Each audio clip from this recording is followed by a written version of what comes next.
On September 11, 2001, al-Qaeda operatives hijacked 4 commercial airliners, plowing them into the World Trade Center in New York and the Pentagon in Washington, D.C. A fourth plane crashes in a field in Shanksville, Pennsylvania. In total, close to 3,000 people lost their lives in the attacks. Even though Afghanistan is the base for al-Qaeda, none of the 19 hijackers were from Afghanistan. Mohammed Atta, an Egyptian citizen, was the group's leader, and 15 of the hijackers were citizens of Saudi Arabia. After the 9/11 attacks, President George W. Bush vows to win the war against terrorism, and then goes after al-Qaeda and Osama bin Laden in Afghanistan. Bush eventually orders the Taliban regime to deliver to the United States authorities all the leaders of al-Qaeda who hide in your land, or suffer the same fate. On September 18, 2001, President George W. Bush signed into law a joint resolution authorizing the use of force against those responsible for attacking the United States on 9/11. This joint resolution will later be cited by the Bush administration as legal justification for its decision to take sweeping measures to combat terrorism, from invading Afghanistan to eavesdropping on U.S. citizens without a court order. October 7, 2001. The United States military, with British assistance, launches an airstrike against the Taliban, officially starting Operation Enduring Freedom. Australia, Canada, Germany, and France pledge future assistance. November 2001. The Taliban regime unravels rapidly after its loss at Mazar-e-Sharif. Over the next week, Taliban strongholds crumble after coalition and Northern Alliance offensives on Taloqan, Bamiyan, Herat, Kabul, and Jalalabad. On November 14, 2001, the UN Security Council passes Resolution 1378, calling for a central role for the United Nations in establishing a transitional administration and inviting member states to send peacekeeping forces to promote stability and aid delivery. December 2001, bin Laden escapes. After tracking al-Qaeda leader Osama bin Laden to the well-equipped Tora Bora cave complex southeast of Kabul, Afghan militias fought an intense 2-week battle on December 3 to December 17 with al-Qaeda militants. The attack resulted in a few hundred deaths and the eventual escape of bin Laden, who is believed to have left for Pakistan on horseback on December 16, just a day before Afghan forces captured 20 of Osama's remaining fighters.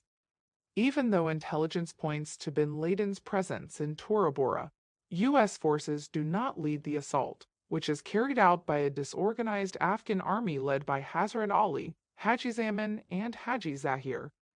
In the future, critics may wonder why U.S. forces did not play a more assertive role in this conflict. December 9, 2001. The Taliban collapses when the Taliban surrender Kandahar and Taliban leader Mullah Omar flees the city, leaving it under tribal law administered by Pashtun leaders. Despite the official fall of the Taliban, al-Qaeda leaders continue to hide out in the mountains. March 2002.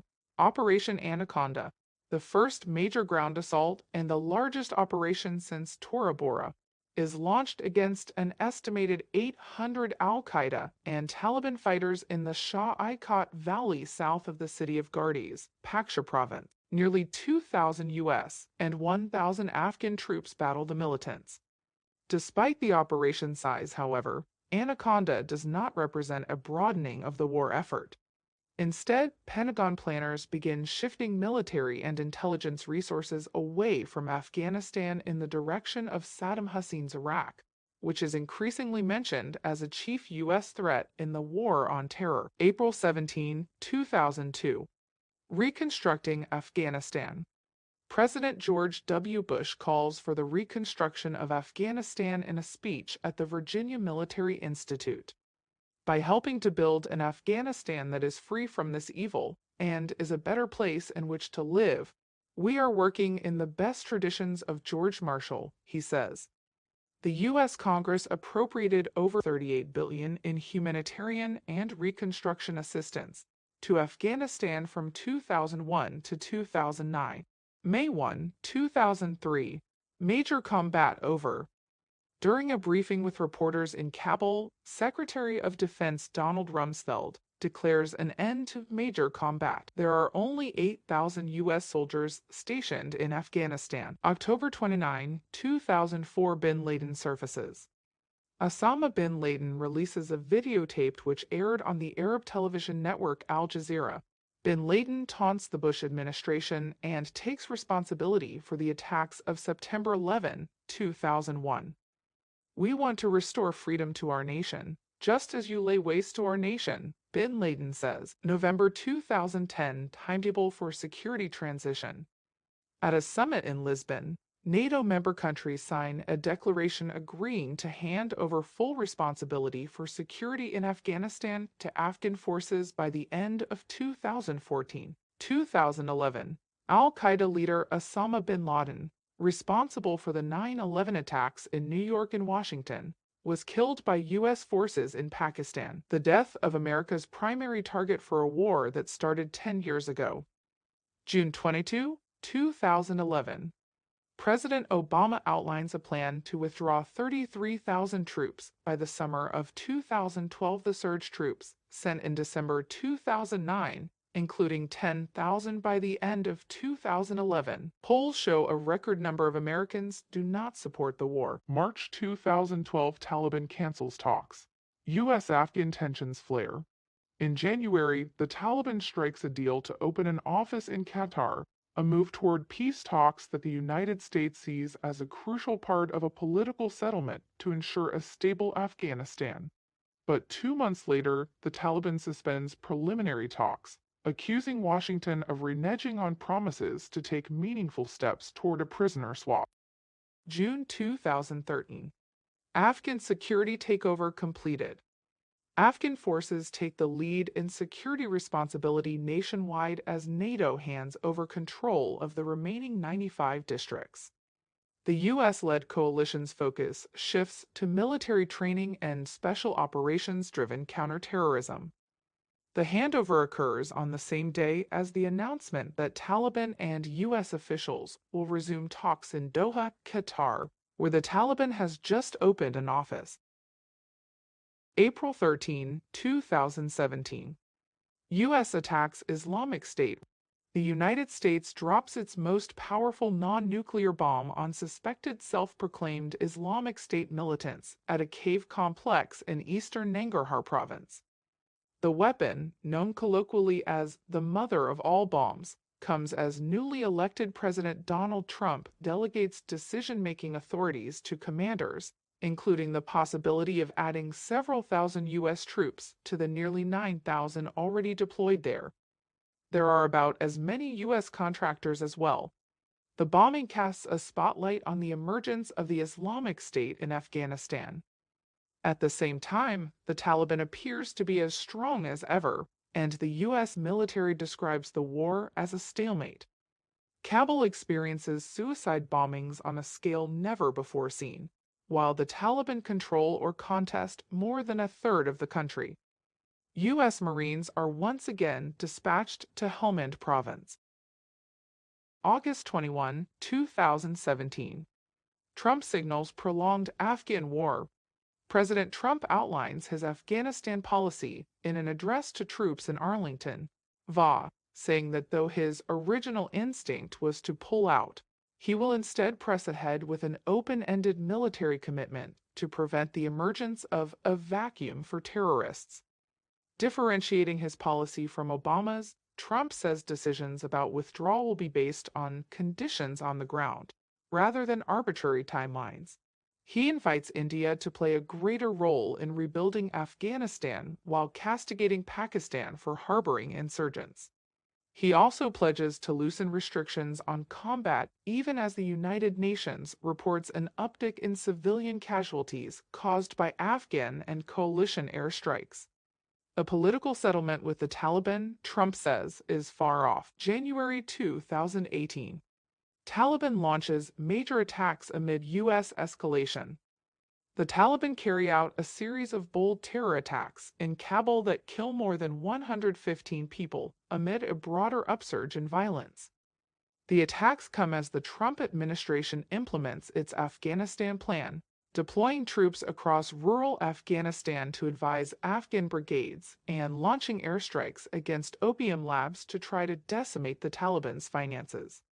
The administration also cuts off security assistance worth billions of dollars to Pakistan for what President Trump called its lies and deceit in harboring Taliban militants. February 2019. U.S. Taliban peace talks progress. Negotiations between the United States and the Taliban in Doha enter their highest level yet, building on momentum that began in late 2018. The talks between U.S. Special Envoy Zalmay Khalilzad and top Taliban official Mullah Abdul Ghani Baradar center on the United States withdrawing its troops from Afghanistan in exchange for the Taliban pledging to block international terrorist groups from operating on Afghan soil. The ramped-up diplomacy follows signals that President Trump plans to pull out 7,000 troops, about half the total U.S. deployment. Khalilzad says the United States will insist that the Taliban agree to participate in an intra-Afghan dialogue on the country's political structure, as well as a ceasefire. September 7, 2019. Trump calls off peace talks. President Trump abruptly breaks off peace talks a week after top U.S. negotiator Khalilzad announced that an agreement had been reached in principle with Taliban leaders. In a tweet, Trump says he canceled a secret meeting with the Taliban and Afghan President Ghani at Camp David after a U.S. soldier was killed in a Taliban attack. The Taliban says it's committed to continuing negotiations, but warns that the cancellation will cause an increase in the number of deaths. September 12, 2020. Intra-Afghan peace talks begin. Representatives of the Taliban and of the Afghan government and civil society meet face-to-face for the first time in Doha, Qatar, after nearly 20 years of war. The direct negotiations, which were delayed for months over a prisoner swap proposed in the earlier U.S. Taliban deal, begin after the Afghan government completes the release of 5,000 Taliban prisoners. During opening remarks, both sides express eagerness to bring peace to Afghanistan and establish a framework for Afghan society after U.S. troops withdraw. The government pushes for a ceasefire, while the Taliban reiterates its call for the country to be governed through an Islamic system. November 17, 2020. U.S. announces troop withdrawal. Acting U.S. Defense Secretary Christopher C. Miller announces plans to have the number of troops in Afghanistan to 2,500 by mid-January, days before President-elect Joe Biden will be inaugurated. Thousands of troops had already been pulled out following an agreement with the Taliban in February, moving closer to fulfilling President Trump's campaign promise to end the so-called forever wars. The announcement comes as negotiations between the Afghan government and the Taliban are deadlocked and the militant group continues to launch deadly attacks. NATO Secretary General Jens Stoltenberg warns that withdrawing troops too early could allow Afghanistan to become a haven for terrorists and the Islamic State to rebuild its caliphate.